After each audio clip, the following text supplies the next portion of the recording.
ইতিহাস, মহান ভারতের ইতিহাস। ভারত প্রভাত কি জয়, সমবেত ভক্ত বৃন্দ কি জয়, গৌর প্রেমানন্দে হরে হরে। ওম অজ্ঞান তিমিরান্ধস্য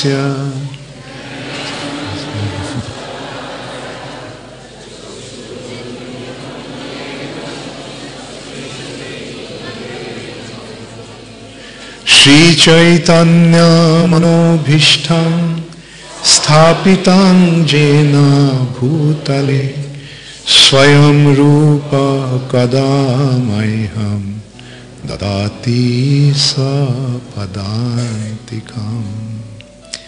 শ্রীকৃষ্ণ চৈতন্য প্রভু নিত্যানন্দ, শ্রী অদ্বৈত গদাধর শিবাসাদি গৌর ভক্তবৃন্দ।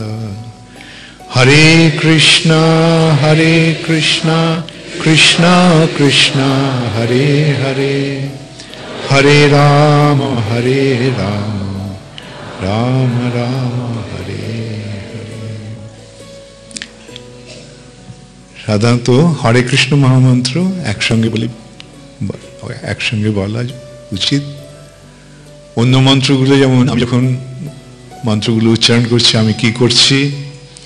আমার গুরুদেবের কাছে প্রার্থনা করছি। এখন তোমরা যদি সকলে করতে থাকো তাহলে কি হয়? আমার মনটা বিক্ষিপ্ত হয়। তোমাদের কথাটাই আমি শুনছি, আমার যেভাবে বলা সেটা হয়ে উঠছে না, সেই জন্য ওই সময় না বলাই ভালো। আমরা জানি তোমরা সব মন্ত্রগুলো জানো, তো সেটা খুবই ভালো।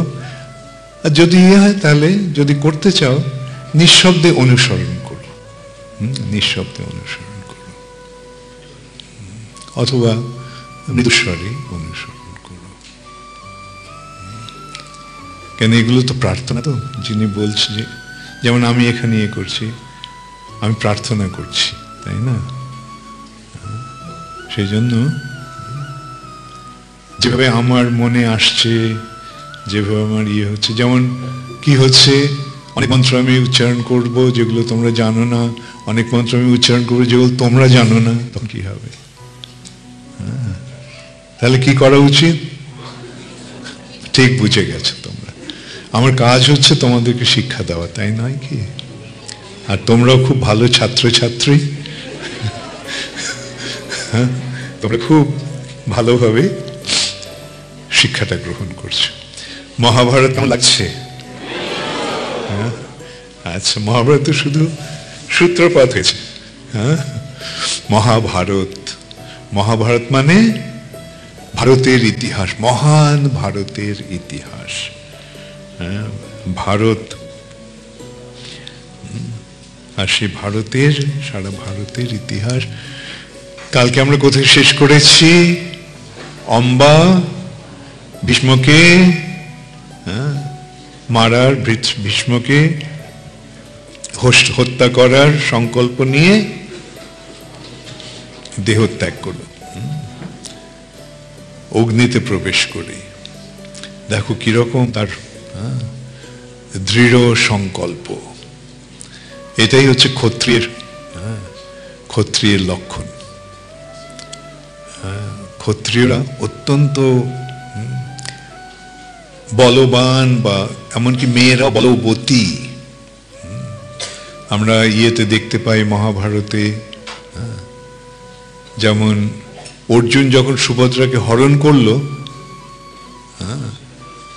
তখন সমস্ত যদু সৈন্যরা ওই অর্জুনকে আক্রমণ করল। কেন?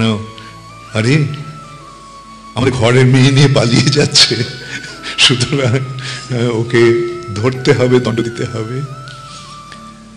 তখন কি করলো? সুভদ্রা নিজে রথ চালাচ্ছিল, সুভদ্রা রথ চালাচ্ছে। আর এই রথটা যেরকম সেরকম রথ চালানো নয়, শত্রুদের বিপক্ষে এমন ভাবে রথ চালানোর প্রচন্ড কৌশলের দরকার। কর্ণ বলেছিল যে আমি অর্জুনের সঙ্গে যুদ্ধ করব, তো তবে সেই যুদ্ধের উপযুক্ত রথী দরকার, সারথী দরকার। অর্জুনের সারথী কৃষ্ণ, ওরকম একটা সারথী আমাকে দাও। তখন শল্য, যিনি অত্যন্ত পারদর্শী ছিলেন, ও আবার অর্জুনের মামা, মাদ্রির ভাই শল্য। শল্য আবার ওই পক্ষে যোগদান করেছে, এসেছিল কৌরব পক্ষে, পাণ্ডব পক্ষে যোগদান করার জন্য, কিন্তু শল্যকে নিজেদের দলে টানার জন্য, যেমন কর্ণের একটা প্রতিশ্রুতি ছিল, শল্যই সবচেয়ে বড় হর্ষ পরিচালনায় শল্য মানে কৃষ্ণের দোসর বলা যায়। তো এখন শল্যকে দলে টানতে হবে। তো দুর্যোধন কি করলো, শল্যর আসার পথে খুব সুন্দরভাবে ওকে আদর আপ্যায়ন করলো। শল্য আসছে পাণ্ডবদের সঙ্গে যোগদান করার জন্য দক্ষিণ ভারত থেকে, মদ্র রাজকন্যা মাদ্রাজের রাজকন্যা, মাদ্রাজের রাজার ছেলে, রাজা তখন। তো দুর্যোধন পথে ওকে থামিয়ে খুব আদর আপ্যায়ন করলো, ইয়ে করলো। তার ফলে শল্য তার প্রতি কৃতজ্ঞ হয়ে ওর দলে যোগিয়ে দিল। এগুলি আবার ক্ষত্রিয় কূটনীতি, রাজনীতি নয়, কূটনীতি। তো এইভাবে আমরা দেখতে পাই যে কিভাবে এরা ইয়েকে দলে টেনেছিল। এবং শল্য কুরুক্ষেত্র যুদ্ধে, আমরা আসবো ওখানে, কুরুক্ষেত্র যুদ্ধের 18 দিনের দিন শল্য সেনাপতি হয়েছিল। এইভাবে প্রথমে ভীষ্ম সেনাপতি হলো, তারপরে দ্রোণাচার্য, তারপরে কর্ণ, তারপরে শল্য। ভীষ্ম 10 দিন সেনাপতি ছিলেন, তারপরে ভীষ্মের সরসজ্জায় পতন হলো। দ্রোণাচার্য 4 দিন, কর্ণ 3 দিন, শল্য 1 দিন। এইভাবে 18 দিনের যুদ্ধ কুরুক্ষেত্রে। মহাভারতেরও 18টি পর্ব রয়েছে, সেই যুদ্ধ নিয়ে নেয়, এমনিতে 18টা পর্ব। এই ইয়েতে আমরা দেখতে পাই সব এই 9, 18 এরকম, 108,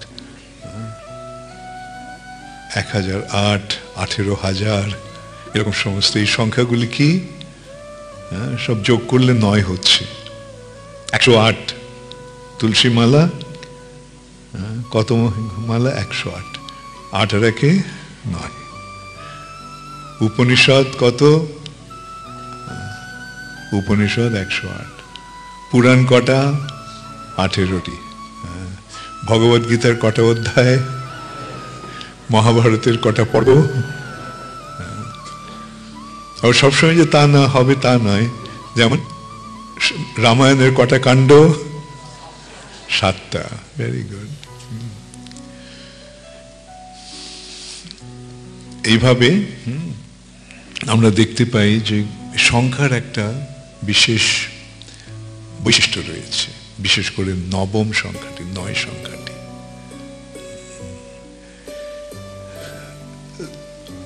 অম্বা ভীষ্মকে সংহার করবে, ভীষ্মের মৃত্যুর কারণ হবে, নিজে তো হতে পারবে না, তাই জন্য ইয়েগুলো মৃত্যুর কারণ হবে।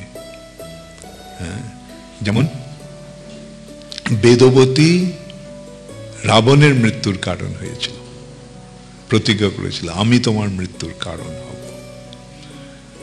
জানা আছে তোমাদের রামায়ণের কথা?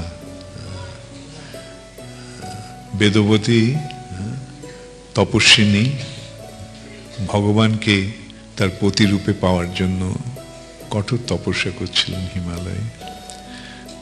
তখন রাবণ পুষ্পক রথ দিয়ে যাচ্ছে গগনপথে, আকাশপথে, দেখতে পেল যে পর্বতের উপত্যকায় এক অপূর্ব সুন্দরী রমণী, গিয়ে ওকে প্রস্তাব দিল, তুমি কে, তুমি একাকী কি করছো এখানে? তো বললো যে আমি এরকম ভগবানকে, শ্রীকৃষ্ণ হরিকে আমার পতিরূপে পাওয়ার জন্য আমি তপস্যা করছি। ও হরিকে পতির কেন, আমি তোমার, আমাকে পতিরূপে গ্রহণ করো। দেখো আমি আমার সমস্ত অন্তর হরিকে দিয়ে দিয়েছি, সুতরাং এখানে আর কাউকে স্থান আমি দিতে পারবো না। তখন রাবণ তাকে বলপূর্বক তার চুলে ধরেছিল বিয়ে করার জন্য। তখন বেদবতী তার হাতটাকে একটা অসির মতো, তলোয়ারের মতো করে তার চুলটা কেটে দিয়েছিল। চুলটা কেটে দিয়ে বলেছিল যে তোমার স্পর্শে আমার এই শরীরটা অপবিত্র হয়ে গেল, এই শরীর নিয়ে আমি হরির কাছে যেতে পারবো না। তবে আমি এই শরীর ত্যাগের পূর্বে আমি তোমাকে তোমাকে দিচ্ছি যে আমি তোমার মৃত্যুর কারণ হব। এই বলে তার শরীর থেকে, তপস্বিনী তো, তার শরীর থেকে আগুন বার করে নিজেকে পুড়িয়ে ফেলল,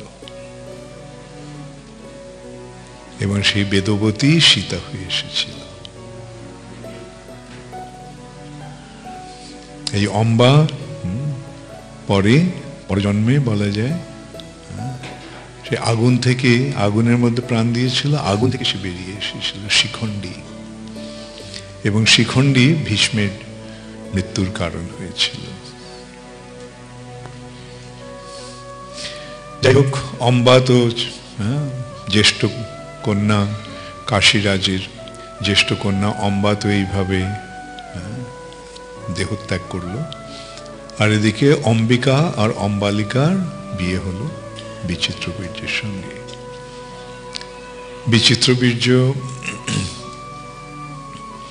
তার এই দুই স্ত্রী নিয়ে এমনই কামাসক্ত হয়ে পড়েছিল যে তার কালক্রমে তার যক্ষা হয়, যক্ষা রোগে তার মৃত্যু হয়। দেখো কি অপূর্ব বিধির আয়োজন।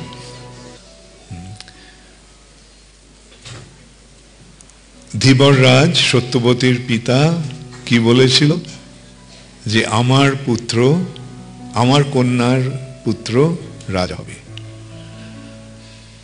তার সেই ইচ্ছা তাকে প্রশ্রয় দেওয়ার জন্য, প্রতিশ্রুতি দেওয়ার জন্য ভীষ্ম প্রতিজ্ঞা করলেন তিনি তার রাজ্যের অধিকার ত্যাগ করলেন। তিনি প্রতিজ্ঞা করলেন তিনি কখনো স্ত্রী সঙ্গ করবে না, আকুমার ব্রহ্মচারী থাকবেন। আর এখন কি হলো, কর্মের ফেরে সত্যবতীর দুই পুত্র মৃত্যু হলো, বংশ রক্ষার জন্য আর কেউ রইল না। সত্যবতী ভীষ্মকে বললেন যে ভীষ্ম, তুমি আমার এই দুই পুত্রবধূর গর্ভে সন্তান উৎপাদন করো।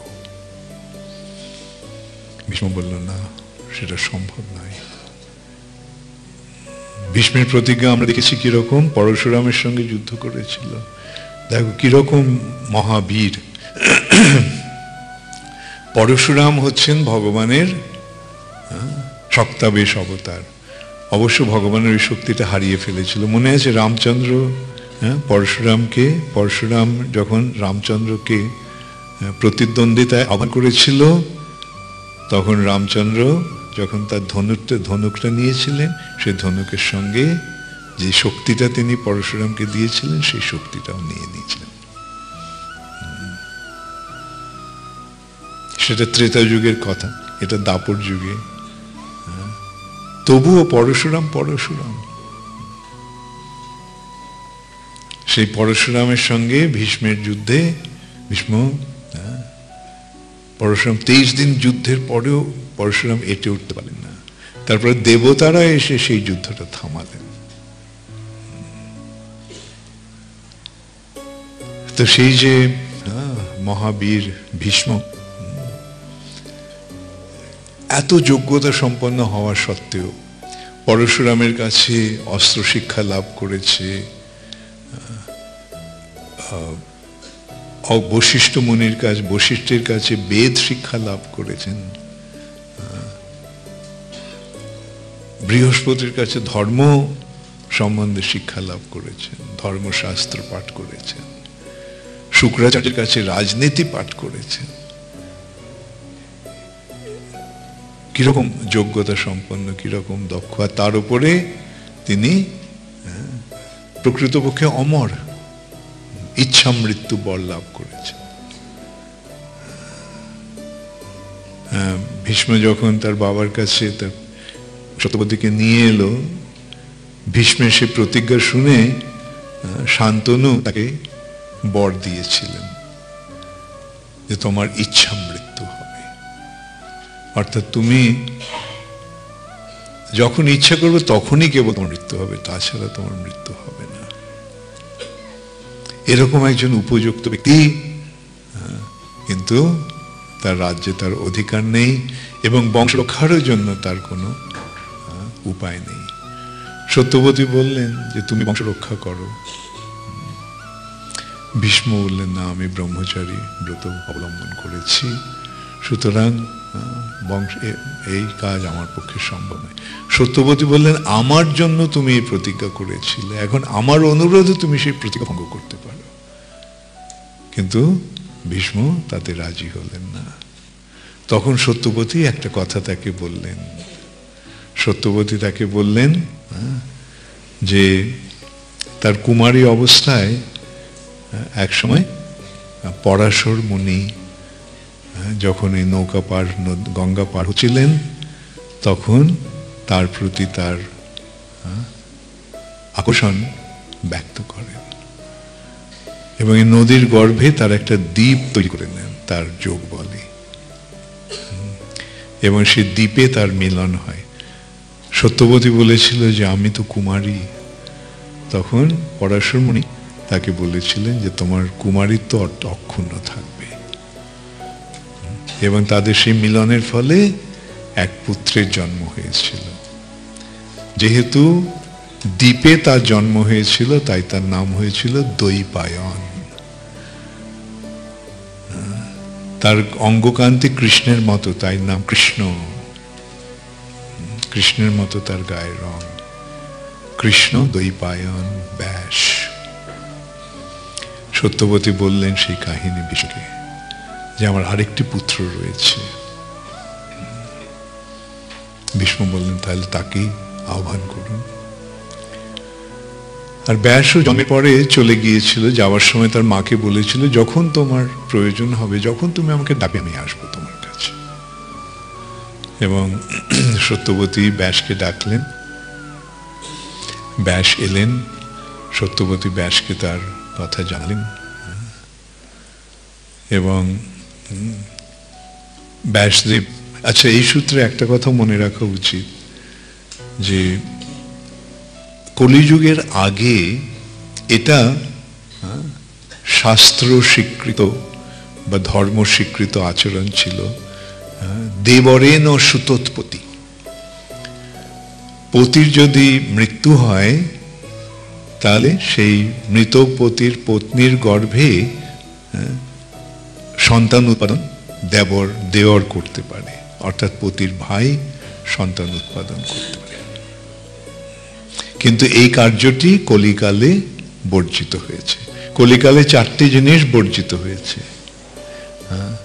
কি কি? অশ্বমেধম, অশ্বমেধ যজ্ঞ, গবালব্ধম, গোমেধ যজ্ঞ, অশ্বমেধম, গবালব্ধম, সন্ন্যাস, পলপৈতৃকম, পিতৃশ্রাদ্ধে পল বা মাংস নিবেদন করা।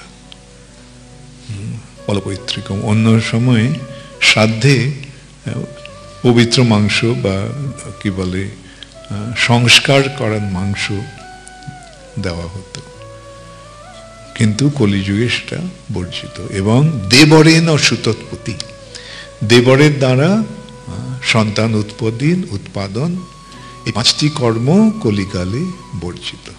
এই সম্পর্কে একটা কথা অনেকে আমাদের জিজ্ঞাসা করে যে তাহলে এই সন্ন্যাসটাও তো বর্জিত, তাহলে আপনারা সন্ন্যাস নিলেন কেন?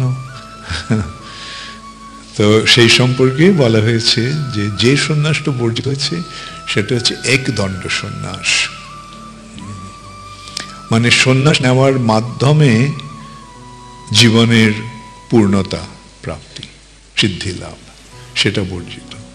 কিন্তু আমাদের যে সন্ন্যাস সেটা হচ্ছে ত্রিদণ্ড সন্ন্যাস, অর্থাৎ কায়, মন এবং বাক্য এই 3টি ভগবানের চরণে সম্পূর্ণরূপে উৎসর্গিত করা। এই সন্ন্যাসটা বর্জিত হয়নি। এই যে একদণ্ডী সন্ন্যাস বা মায়াবাদ সন্ন্যাস, মায়াবাদ অবশ্য তখন ছিল না, যে নির্বিশেষবাদ সন্ন্যাস যেটা, সেটা বর্জিত। তাহলে এই 5টা কর্ম অন্যান্য কালে ছিল, বিশেষ করে এই যে কার্যটি দেবরেন ও সুতোৎপত্তি, এটা শাস্ত্রবিহিত ছিল। দাপর যুগে, ত্রেতা যুগে এবং সত্য যুগে সেটা সম্ভব ছিল, কিন্তু কলিকালে সেটা বর্জিত। এটা তো আমরা দাপর যুগের কথা বলছি। তাই সত্যবতী ব্যাসদেবকে আহ্বান করলেন। ব্যাসদেব তার পুত্র, সেই সূত্রে ব্যাসদেব বিচিত্র বীর্যের ভাই, ভীষ্মেরও ভাই। এই ব্যাসদেব এলেন, সত্যবতী তাকে বললেন, আর বধূদেরও তিনি বললেন যে বংশ রক্ষার জন্য তোমাদের দেবরের দ্বারা তোমাদের সন্তান উৎপাদন হবে।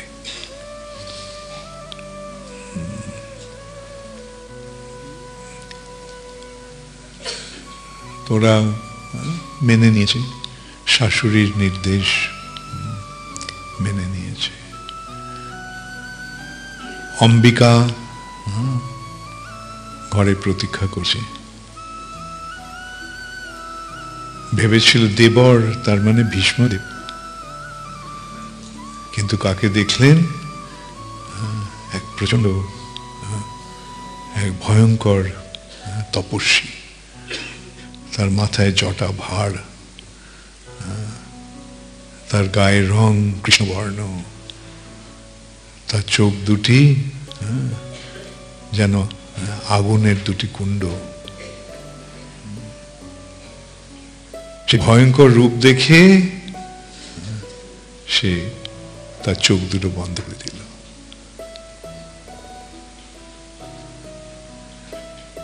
সত্যবতী পরে যখন ব্যাস এলো, জিজ্ঞাসা করলো, ব্যাস বলল, হ্যাঁ, এই যে পুত্র হবে ও মহাবলবান হবে, কিন্তু যেহেতু ও চোখ বন্ধ করেছিল আমাকে দেখে, তাই সেই পুত্রটি অন্ধ হবে, জন্মান্ধ হবে। তখন সত্যবতী অম্বালিকাকে ডাকলেন। তিনি বললেন যে এইভাবে এই পুত্রটি তো রাজ্যভার গ্রহণ করতে পারবে না, জন্মান্ধ। তো যদিও তার রূপটি ভয়ঙ্কর, তুমি সেটাকে সহ্য করো।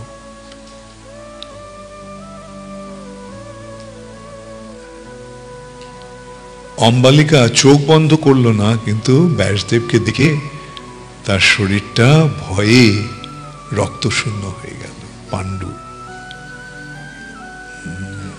হলুদ হয়ে গেল, রক্তশূন্য। সত্যবতীকে ব্যাস এবারও বললেন যে এই পুত্রটিও মহাগুণবান, মহাবলবান হবে, কিন্তু তার শরীরটি হবে পাণ্ডুর বর্ণ, যেন রক্তহীন শরীর।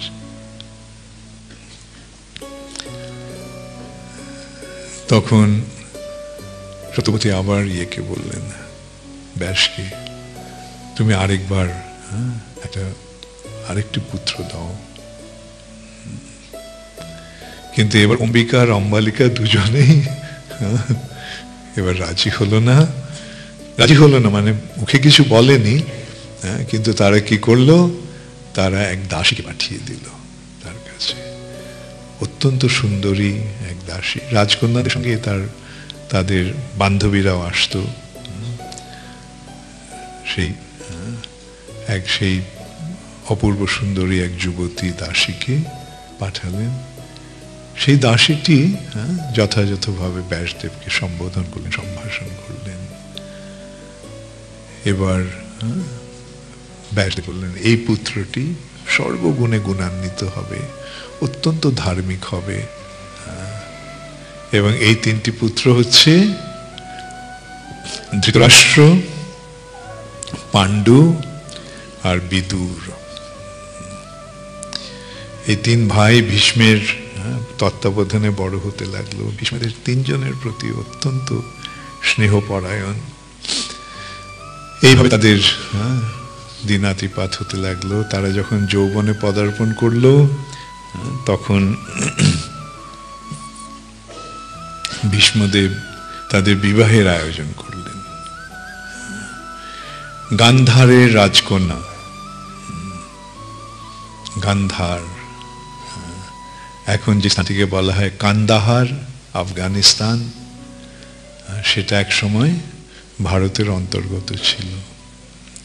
সেই দেশটির নাম ছিল গান্ধার দেশ। কিছুদিন আমরা আগে দেখেছি পাকিস্তানও, এখন যেটা পাকিস্তান সেটাও ভারতবর্ষ ছিল। এইভাবে শিল প্রভুপাদ বলেছেন যে ভারতবর্ষ হচ্ছে সেই স্থান যেখানে ধর্মের অনুশীলন হয়, ভগবত ভক্তির অনুশীলন হয়। যখন এই স্থানটি সেই ধর্মের আচরণ থেকে দূরে সরে যায়, ত্যাগ করে, তখন সেই স্থানটি ভারতবর্ষ থাকে না। যেমন একটা সময় সারা পৃথিবীটাই ছিল ভারতবর্ষ, এবং যখনই তারা এই যে বৈদিক সনাতন ধর্মের অনুষ্ঠান থেকে যখন তারা দূরে সরে যেতে লাগলো, ত্যাগ করতে লাগলো সনাতন ধর্ম, তখন তারা আর ভারতবর্ষ রইল না। এইভাবে ভারতবর্ষ ছোট হতে হতে আমরা দেখতে পাচ্ছি যে এখন কিছুদিন আগেও এই যে স্থানটি সনাতন ধর্মের আচরণ করতে চাইল না, সেই স্থানটি বিচ্ছিন্ন হয়ে গেল ভারতবর্ষ থেকে, পাকিস্তান।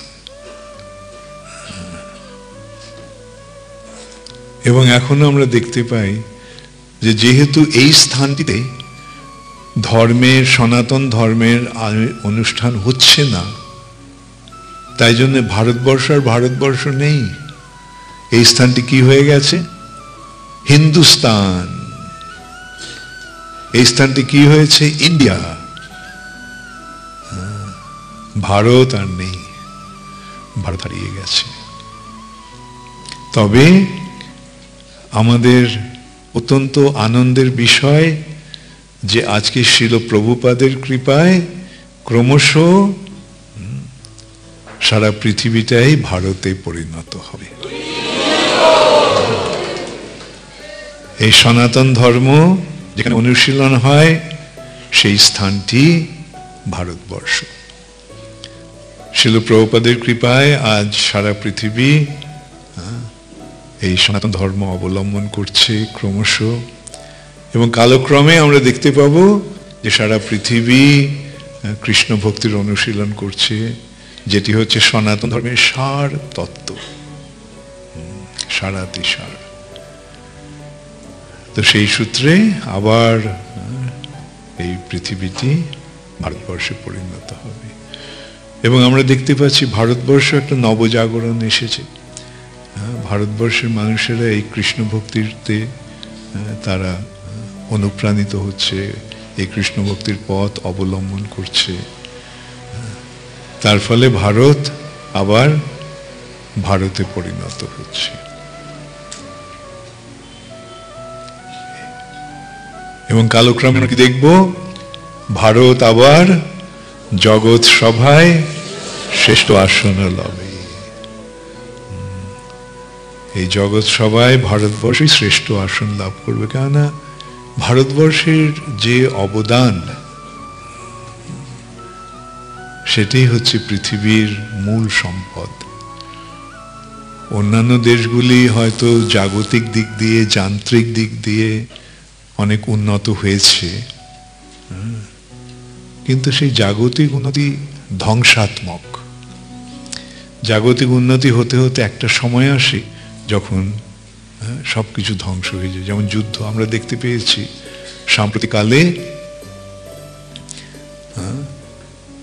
ইউরোপে 2টো বিশ্বযুদ্ধ হয়ে গেল প্রায় 20 বছরের মধ্যে, 25 বছরের মধ্যে 2টো বিশ্বযুদ্ধ হয়ে গেল। তৃতীয় বিশ্বযুদ্ধ হয়নি। তৃতীয় বিশ্বযুদ্ধের অনেক সম্ভাবনা ছিল। রাশিয়ার সঙ্গে আমেরিকার যুদ্ধ চলছিল, যে কমিউনিস্ট দেশগুলির সঙ্গে আমেরিকার এবং ইউরোপের দেশগুলির একটা সংঘর্ষ হচ্ছিল। কিন্তু কালক্রমে আমরা দেখতে পেলাম কি, কমিউনিজম চলে গেল। কমিউনিজম চলে গেল কেন? রাশিয়াতে যে ভক্তরা কৃষ্ণ ভক্তির প্রচার করেছিল, তার ফলে রাশিয়ার কমিউনিজম বিনাশপ্রাপ্ত হলো কৃষ্ণ ভক্তির প্রভাবে। দেখো, এটি হচ্ছে প্রভুপাদের অসীম কৃপার অবদান, অসীম শক্তির প্রকাশ। শিল প্রভুপাদ দেখো কিরকম অদ্ভুত সমস্ত কার্যকলাপ শিল প্রভুপাদের। প্রভুপাদ 3 দিনের জন্য মস্কোতে গিয়েছিলেন। প্রভুপাদ একজনের নিমন্ত্রণে ওখানে গিয়েছিলেন, প্রফেসর কটস্কি, একজন অধ্যাপকের নিমন্ত্রণে 3 দিনের জন্য। প্রভুপাদ চেয়েছিলেন বিশ্ববিদ্যালয়ে, মস্কো বিশ্ববিদ্যালয়ে তিনি তার বক্তব্য রাখবেন।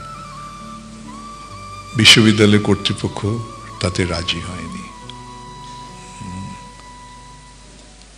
কেন? কমিউনিস্ট দেশ, এরা চড়ে না শোনে ধর্মের কাহিনী।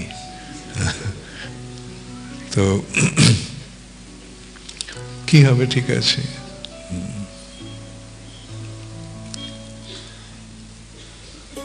তো প্রভুপাদের সঙ্গে শ্যামসুন্দর প্রভু গিয়েছিলেন। শ্যামসুন্দর প্রভু একদিন বাজার করতে গেছে, বাইরে থেকে কিছু কিনে আনার জন্য, ফলমূল। রাশিয়ার তখন এমন অবস্থা, ওখানে মাংস ছাড়া কিছুই বলতে গেলে পাওয়া যায় না। মাংস ছাড়া যেটা পাওয়া যায় সেটা আলু, ফলমূল কিচ্ছু নেই।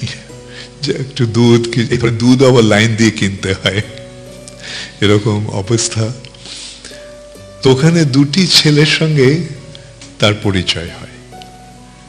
তারা এসেছিল একটা অদ্ভুত সাজে, দেখে ধুতি পাঞ্জাবি পরে আছে, একজন শ্বেতাঙ্গ, দেখে মনে হচ্ছে আমেরিকান। তো ওরা কথা বলতে শুরু করে। তাদের মধ্যে ওই 2জনের মধ্যে একজন হচ্ছে রাশিয়ান আর একজন ভারতীয়, ভারতীয় দূতাবাসের একজন কর্মচারীর ছেলে। তো ওদের সঙ্গে পরিচয় হয়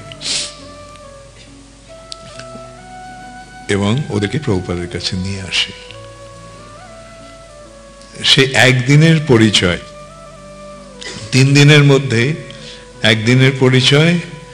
প্রভুপাদ 2য় দিন ওই রাশিয়ান ছেলেটিকে তার হোটেলের ঘরে তাকে দীক্ষা দিলেন।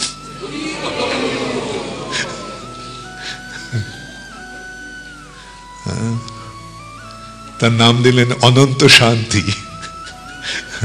রাশিয়ার বুকে প্রভুপাদ অনন্ত শান্তির বীজ বপন করলেন। তখন সেই অনন্ত শান্তি এককভাবে রাশিয়াতে প্রচার করতে শুরু করে।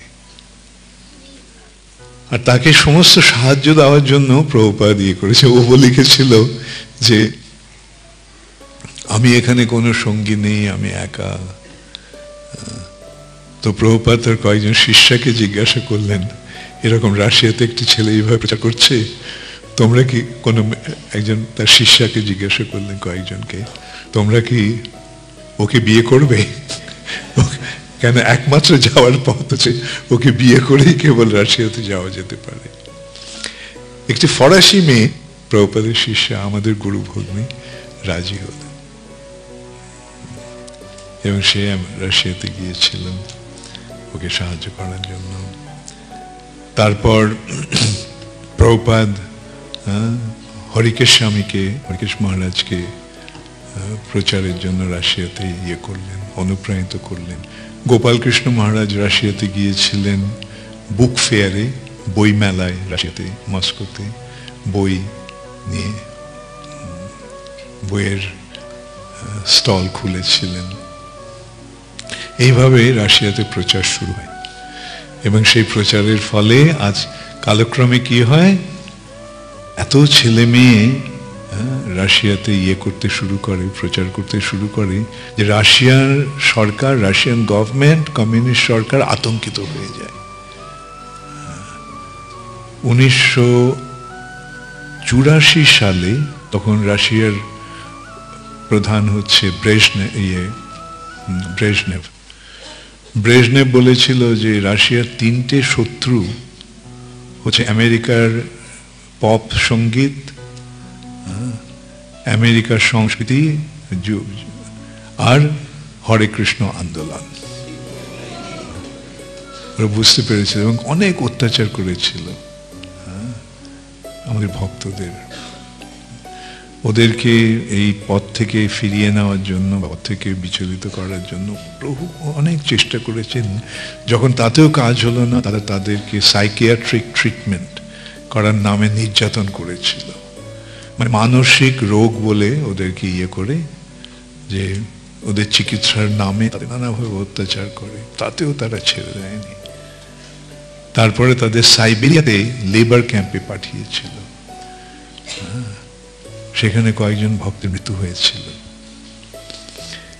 সেখানে কিন্তু তাদের মনোবল এমনই দৃঢ় সংকল্প, তারা কি করেছিল, জপের মালা নেই, তারা কি করতো, পাউরুটিটাকে জলে ভিজিয়ে ওরা গুটি গুটি করে সেগুলি গেথে, পাউরুটিটা যদি কিছু শুকিয়ে যায় জলে ভিজিয়ে রাখলে, দলা করে রাখলে, যেন আটার দলা হয়ে যায়, তখন ওইগুলো দিয়ে ওরা জপমালা করে জপ করত। এবং তারই ফলে এই যে ভক্তদের যে নির্যাতন করা হলো, তার ফলটা কি হলো, যে সরকার তাদের নির্যাতন করেছিল সেই সরকারের পতন হয়ে গেল। আজকে রাশিয়াতে কৃষ্ণ ভক্তির প্রচার সবচাইতে প্রবলভাবে হচ্ছে। ভারতের পরেই বলতে চাইলে রাশিয়ার স্থান। লক্ষ লক্ষ ছেলে মেয়েরা ওখানে যোগদান করছে ইসকনে।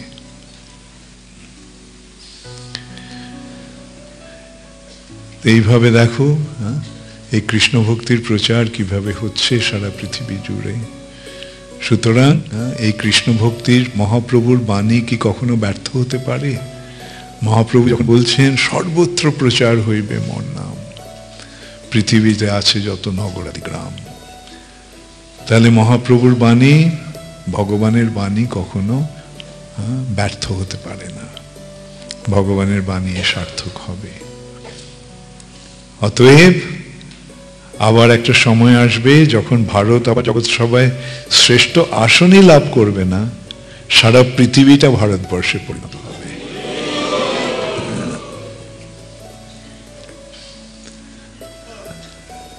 হরে কৃষ্ণ। তো এই যে ভারতবর্ষের যে অপূর্ব সুন্দর ইতিহাস আমরা এখানে দেখতে পাচ্ছি, এই 3টি ছেলের জন্ম হলো কুরু বংশে, ধৃতরাষ্ট্র, পাণ্ডু আর বিদুর।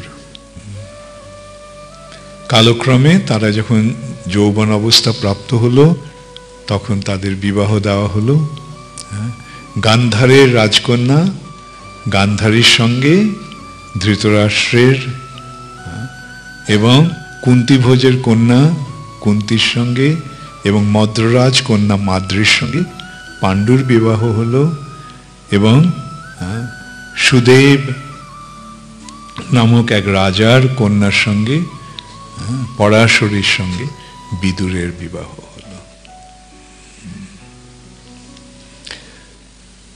কালক্রমে তারা অন্তঃসত্ত্বা হলেন। বিদুর, ধৃতরাষ্ট্রের পত্নী গান্ধারী এবং কুন্তী একই সঙ্গে অন্তঃসত্ত্বা হয়েছিলেন। ধৃতরাষ্ট্র রাজা হতে পারেনি, কিন্তু আশা ছিল যে তার ছেলে অন্তত রাজা হবে।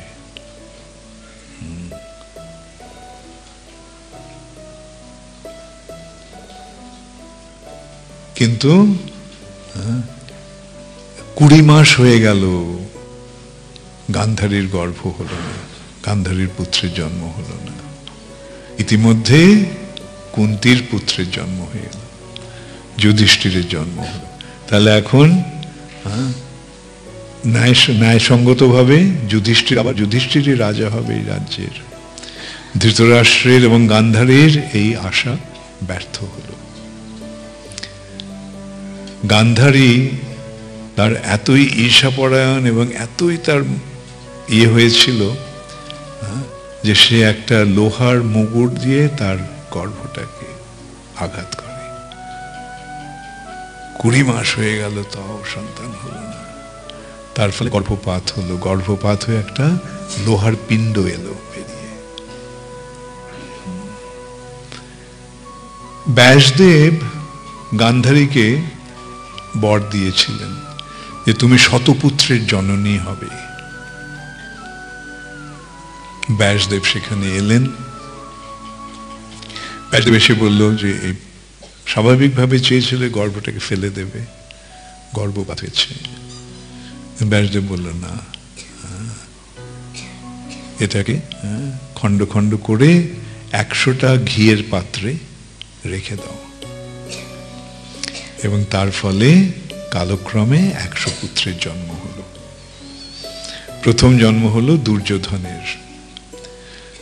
দুর্যোধন জন্ম নেওয়ার পরেই সে গাধার মতো ডাক চিৎকার করতে লাগলো। আর তখন চারদিকে সমস্ত অমঙ্গল সূচক হতে লাগলো, যে রক্ত বৃষ্টি হতে লাগলো, দিনের বেলা শেয়াল ডাকতে শুরু করলো, কুকুরেরা চিৎকার করতে লাগলো। এই সমস্ত অমঙ্গল সূচক সব চিহ্ন দেখে ভীষ্ম আর বিদুর এবং অন্য সকলে ধৃতরাষ্ট্রকে বললেন যে এই পুত্রকে ত্যাগ করো, এই পুত্র অমঙ্গল নিয়ে আসবে, এই পুত্র এই পরিবারের ধ্বংসের কারণ হবে। কিন্তু ধৃতরাষ্ট্র তার এতই, সেই সূত্রে বলছেন যে ধৃতরাষ্ট্র কেবল জন্মান্ধই, চোখের দৃষ্টিতেই অন্ধ ছিল না, সে ধর্মের দৃষ্টিতেও তার অন্ধ ছিল, স্নেহের বশে, পুত্র স্নেহের বশে। যদিও সমস্ত পরিবারের গুরুজনরা তাকে উপদেশ দিল, কিন্তু সে সেই উপদেশ গ্রহণ করতে অস্বীকার করল। সে ছেলেকে রেখে দিল। এইভাবে দুর্যোধন, দুঃশাসন, দুঃশলা নামে একটা কন্যা, 100 পুত্র আর একটি কন্যার জন্ম হলো।